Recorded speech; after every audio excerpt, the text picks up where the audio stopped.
The highway is like so many others in America. But just off the road, in the small community of Freewood Acres, New Jersey, live a people called Kalmucks, who are not so typical.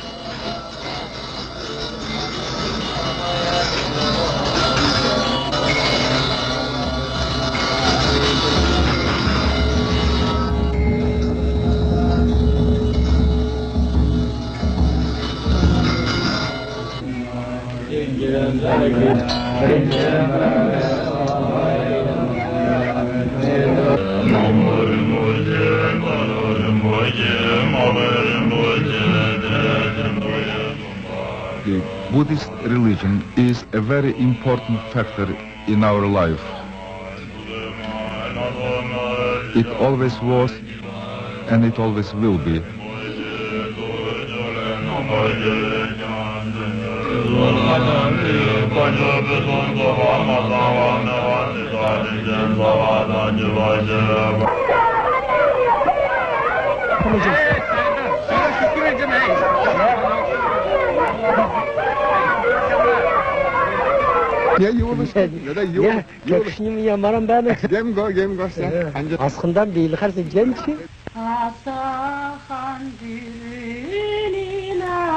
They are Mongols, racially akin to the great Genghis Khan.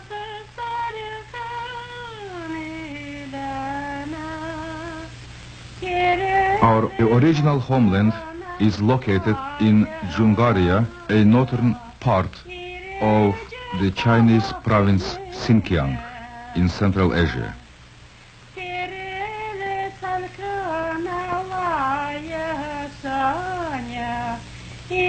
The Kalmyks raised most of all horses and then sheep and camels. It was quite common that an ordinary Kalmyk would possess several hundred sheep and perhaps 10 to 20 horses.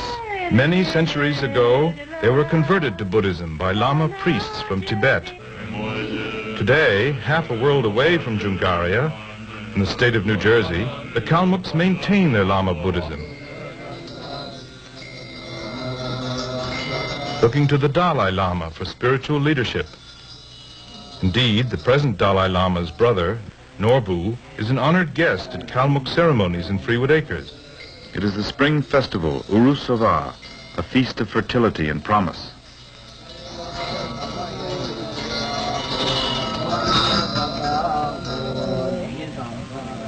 They are doing homage to Mader, the Buddha who is to rule the next cycle of the universe.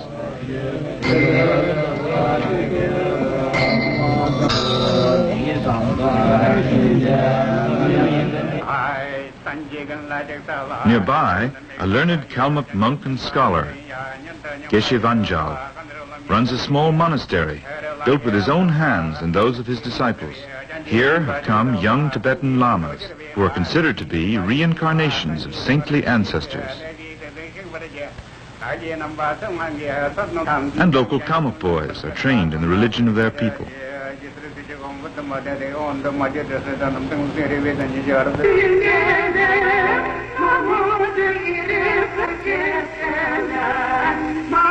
But religion and sociability go hand in hand. A sacred observance is also a pleasant chance for Kalmuk friends to get together. We already witness interracial marriages among our people here. I hope our wedding ceremonials will be preserved. This young man is marrying outside the group to a girl of Armenian and Tartar descent.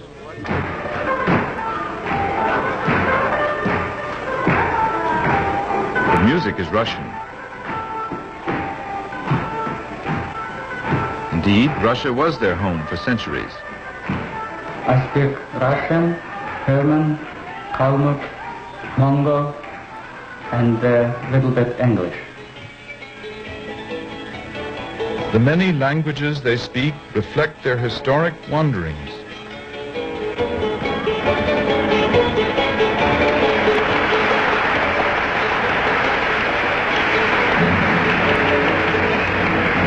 But let us start at the beginning. In Djungaria, more than 300 years ago, the Kalmuk Mongols were nomads, herdsmen roaming the plains of Central Asia. The ancestors of the Kalmyk people were not in good terms with their neighbors, chiefly with the Chinese. There had been many wars between them.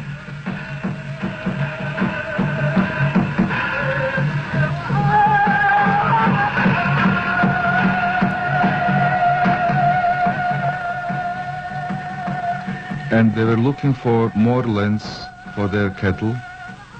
So the ancestors of the Kalmyks left their original homeland in Djungaria.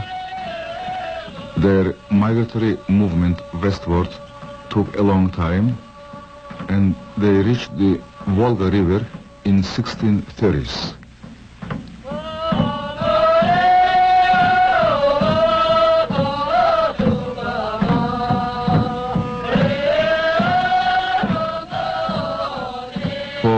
More than 1 century, they were able to maintain their independence from the central Russian government in Moscow. But in the 18th century, they were compelled to recognize the central government, and they became Russian subjects.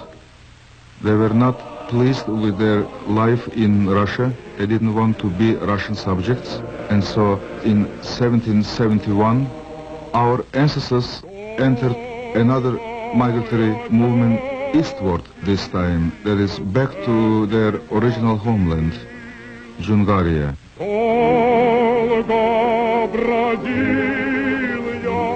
It was a very long journey, and our people suffered tremendously.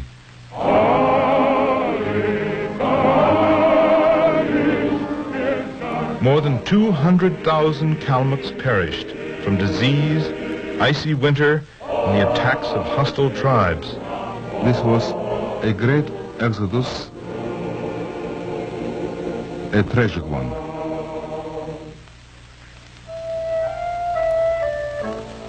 A small part of the original group remained behind in Russia, along the banks of the Volga.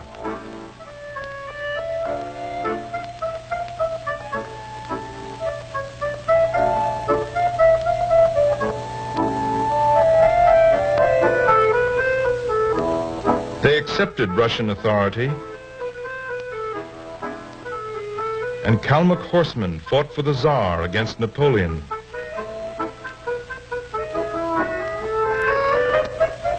As the years passed, they cherished their language, their ancestral ways, and their Buddhism, looking always to Tibet as their spiritual homeland.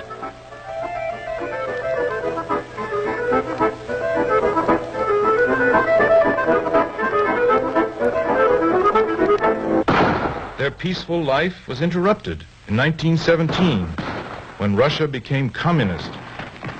The Kalmyks didn't want to recognize communism, and many Kalmyks were compelled to flee Russia further westward, chiefly to Yugoslavia, Bulgaria, France, and Czechoslovakia. This was the third migration of the Kalmyk people.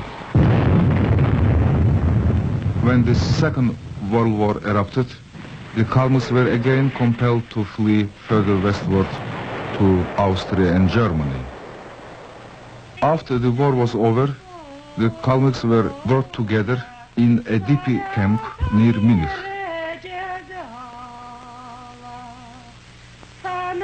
And only in 1951, the Kalmucks were given an opportunity to leave Germany for the United States.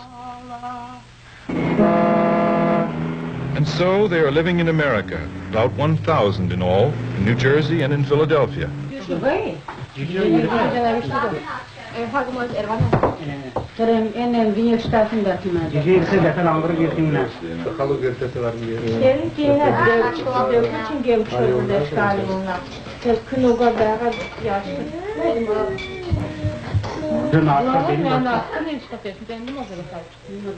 They are prospering. Many have built their own houses. They are running their own businesses, working at all kinds of jobs. The Kalmucks are good builders. Preferring to work independently, they often take on building contracts, hiring their friends and relatives. But the building they would most like to build is a temple. An exact copy of one erected by a Chinese emperor in the 18th century to honor the return of the Mongolian tribes to China.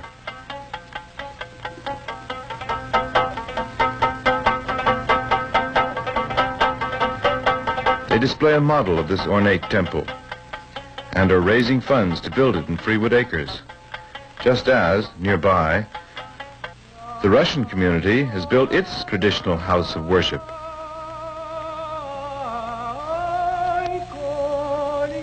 Christians and Buddhists, the cemetery which the Russians and the Kalmucks share reflects the closeness of their historic ties.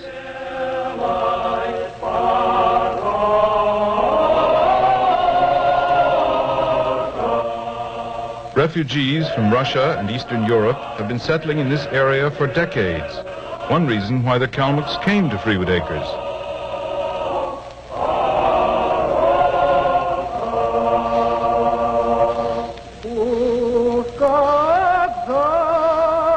The older generation of Kalmucks, with their memories of war, exile, and hardship, are comfortable in America. Some do not speak English, but they are continuing to use native skills, maintaining the traditions of worship, and influencing family life.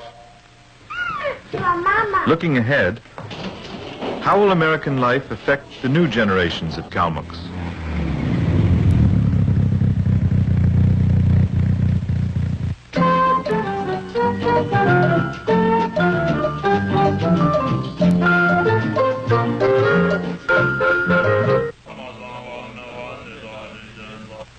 Our youngsters are becoming more and more Americanized.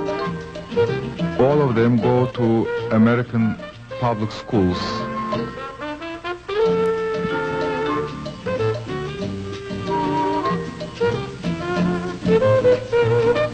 It will be a very difficult task for the Kalmyks in the United States to preserve their old traditions and customs. Everything around them is American.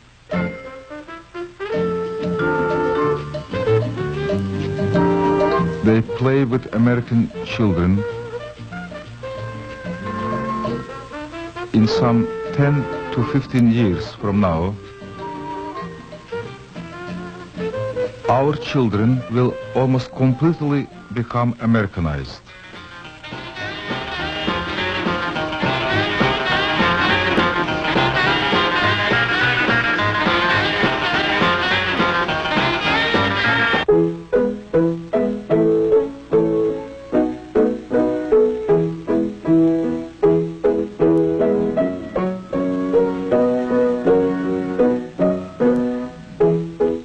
I believe, however, that some of the old customs and traditions will be preserved.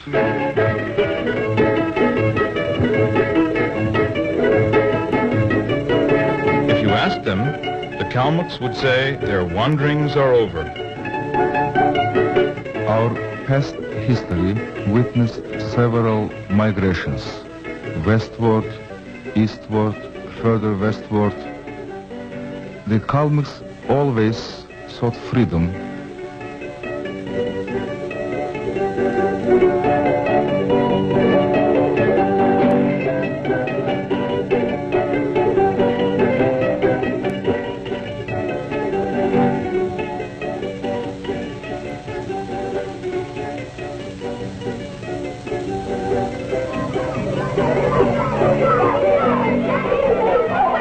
Life in America satisfies the Kalmyks because we enjoy a complete freedom.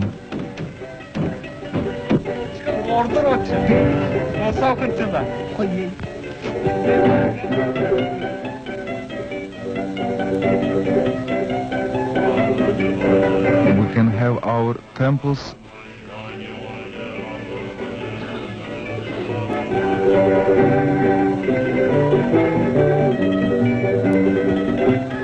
Nobody interferes in our life.